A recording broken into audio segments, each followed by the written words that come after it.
Hello दोस्तों, BPSC teacher 9 में एक बार फिर से आपका स्वागत है।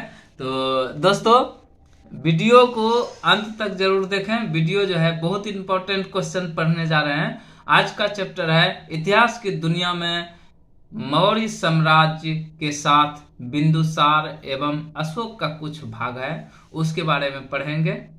ठीक, तो दोस्तों आप लोग ध्यान से सुनते रहिए वीडियो को। तो आज का टॉपिक है बिंदुसार। बिंदुसार का शासन काल जो चला 298 ईस्वी पूर्व से 273 ईस्वी पूर्व तक चला था। ठीक है ना, 298 ईस्वी से 273 ईस्वी पूर्व तक बिंदुसार का शासन काल चला।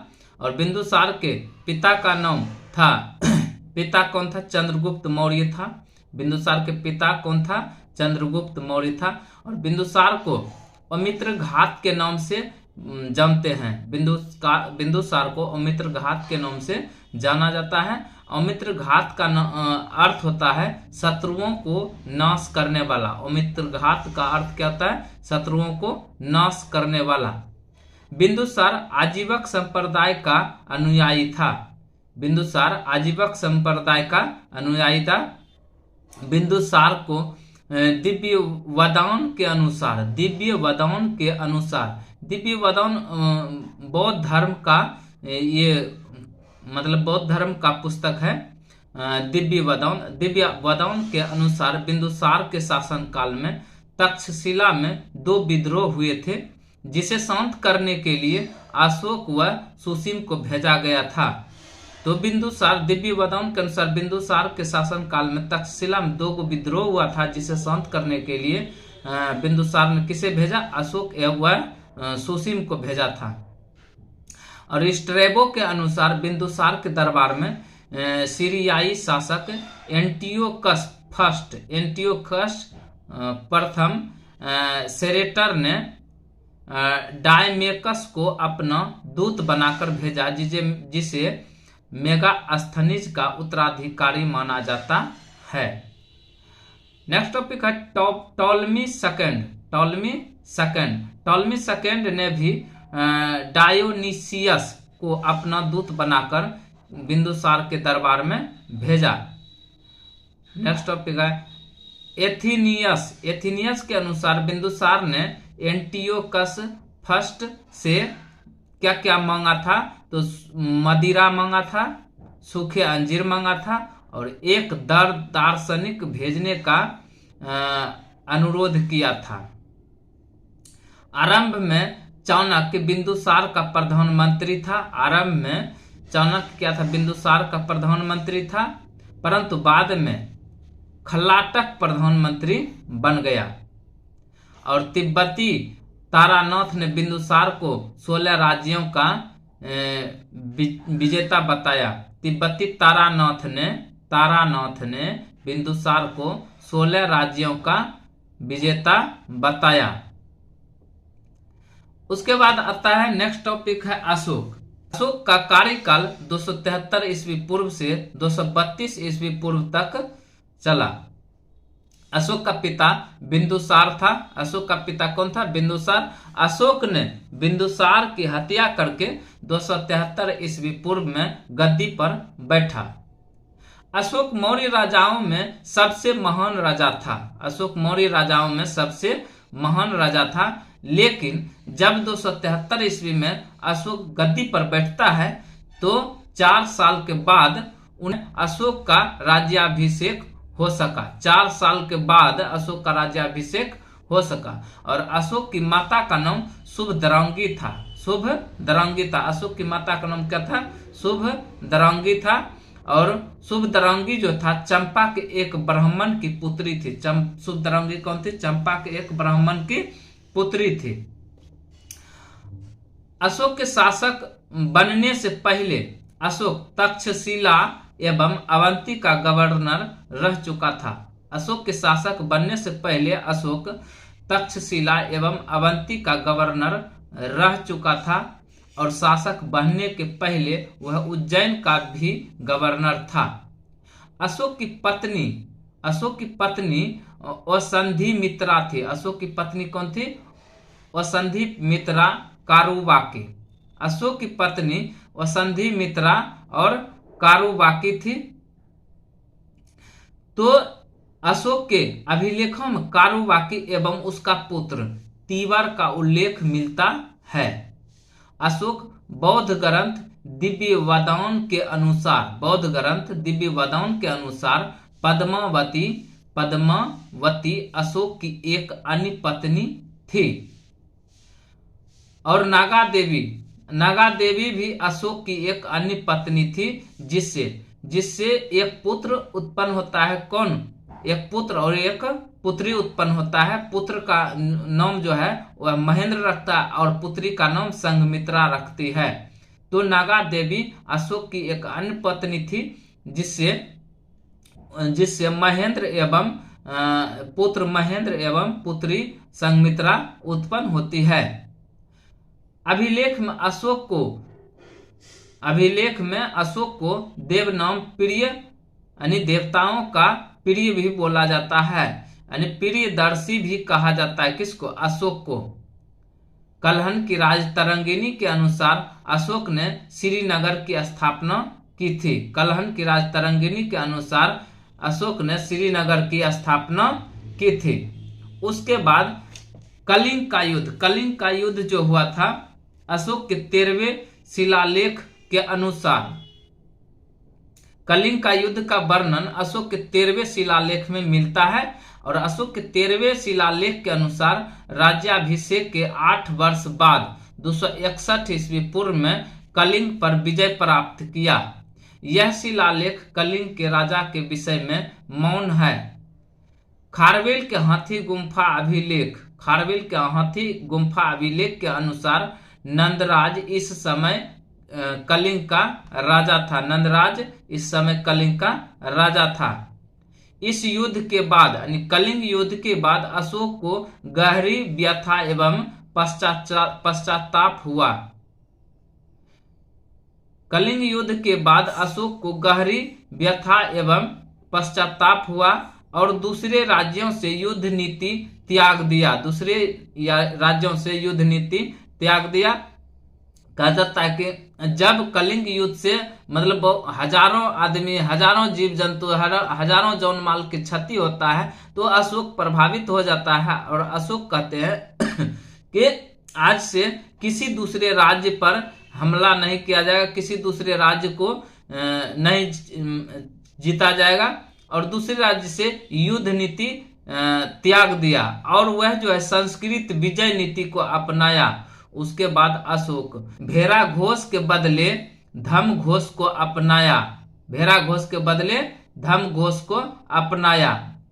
युद्ध के पश्चात अशोक निग्रोध यानी अशोक के चचेरे भाई सुमन का पुत्र का प्रवचन सुनकर बौद्ध धर्म की ओर आकर्षित हुआ और उपगुप्त ने अशोक बौद्ध धर्म की स्थावीर शाखा का अनुयायी था। उपगुप्त में अशोक बौद्ध धर्म की स्थावर शाखा का अनुयायी था। एक बार फिर से दोहरा लेते हैं दोस्तों, ताकि आपको आसान हो जाए और ज्यादा से ज्यादा टाइम तक क्वेश्चन याद रहे। तो धीरे धीरे सुनते रहिए और बने रहिए वीडियो में। तो चलते फिर से बिंदुसार, जल्दी पढ़ लेते हैं। आप लोग भी जल्दी सुन लीजिए और पीडीएफ जो है इस वीडियो का पीडीएफ हमारे वीडियो के डिस्क्रिप्शन में लिंक दिया हुआ है, वहां से आप पीडीएफ प्राप्त कर सकते हैं। नहीं तो मेरा ये जो है एक टेलीग्राम चैनल है नयन कुमार नाम से, वहां जाकर आप ज्वाइन कर सकते हैं। वहां आपको वीडियो भी मिल जाएगा और उसका पीडीएफ भी प्राप्त हो जाएगा। ठीक है दोस्तों, तो पूरा डिटेल से पढ़िए, तभी आप किसी भी एग्जाम को फोड़ सकते हैं। ओके, तो पढ़ते हैं, ज्यादा टाइम नहीं लेते हुए पढ़ते हैं। बिंदुसार का कार्यकाल जो चलता है 298 ईस्वी पूर्व से 273 ईस्वी पूर्व तक चला। बिंदुसार का पिता था चंद्रगुप्त मौर्य। बिंदुसार को ओमित्र घात के नाम से जानते हैं। ओमित्र घात का अर्थ होता है शत्रुओं का नाश करने वाला। बिंदुसार आजीवक संप्रदाय का अनुयायी था। दिव्य वादन ग्रंथ के अनुसार बिंदुसार के शासनकाल में तक्षशिला में 2 विद्रोह हुए थे, जिसे शांत करने के लिए अशोक और सुसीम को भेजा था। और स्ट्रैबो के अनुसार बिंदुसार के दरबार में सीरियाई शासक एंटियोकस प्रथम, जिसको सेरेटर भी कहा जाता है, तो एंटियोकस प्रथम ने डायमेकस को अपना दूत बनाकर भेजा, जिसे मेगास्थनीज का उत्तराधिकारी माना जाता है। टॉलमी सेकंड के अनुसार टॉलमी सेकंड ने भी डायोनिसियस को अपना दूत बनाकर बिंदुसार के दरबार में भेजा था। एथिनियस के अनुसार बिंदुसार ने एंटियोकस प्रथम से क्या क्या मांगा था? मदिरा मांगा था, सूखे अंजीर मांगा था तथा एक दार्शनिक भेजने का अनुरोध भी किया था। और आरंभ में चाणक्य बिंदुसार का प्रधानमंत्री बना था। चाणक्य बिंदुसार का प्रधानमंत्री बना था, परंतु बाद में खल्लाटक प्रधानमंत्री बन गया। तिब्बती तारानाथ ने बिंदुसार को 16 राज्यों का विजेता बताया था। तिब्बती तारानाथ ने बिंदुसार को 16 राज्यों का विजेता बताया था। नेक्स्ट टॉपिक है अशोक। अशोक का कार्यकाल चलता है 273 ईस्वी पूर्व से 232 ईस्वी पूर्व तक। अशोक का पिता कौन था? बिंदुसार। अभी बिंदुसार के बारे में पढ़े तो बिंदुसार, अशोक का पिता कौन था? बिंदुसार था। बिंदुसार के मृत्यु के बाद अशोक गद्दी पर बैठा 273 ईस्वी पूर्व में, किंतु 4 साल बाद 269 ईस्वी में, किंतु 4 साल बाद 269 ईस्वी पूर्व में राज्याभिषेक हो सका। अशोक मौर्य राजाओं में सबसे महान राजा था। अशोक की माता का नाम शुभदरंगी थी। शुभदरंगी चंपा एक ब्राह्मण की पुत्री थी। अशोक शासक बनने से पहले अशोक तक्षशिला एवं अवंती का गवर्नर रह चुका था और शासक बनने के पहले वह उज्जैन का गवर्नर था।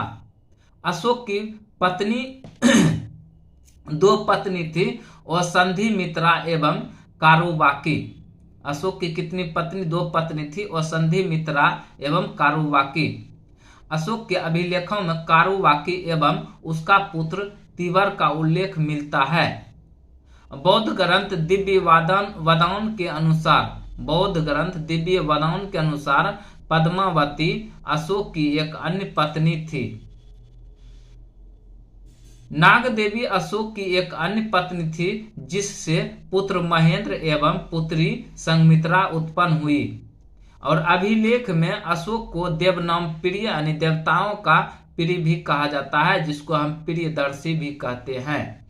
कलहन की राजतरंगिणी के अनुसार श्रीनगर की स्थापना कौन करवाते हैं? अशोक ने करवाते हैं। कलहन की राजतरंगिणी के अनुसार श्रीनगर की स्थापना अशोक करवाते हैं।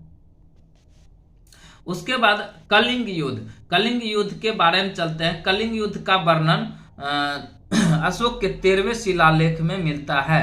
अशोक के 13वें शिलालेख में मिलते हैं। तो अशोक के 13वें शिलालेख के अनुसार राज्याभिषेक के 8 वर्ष बाद 261 ईस्वी पूर्व में कलिंग पर विजय प्राप्त किया। यह शिलालेख कलिंग के राजा के विषय में मौन है।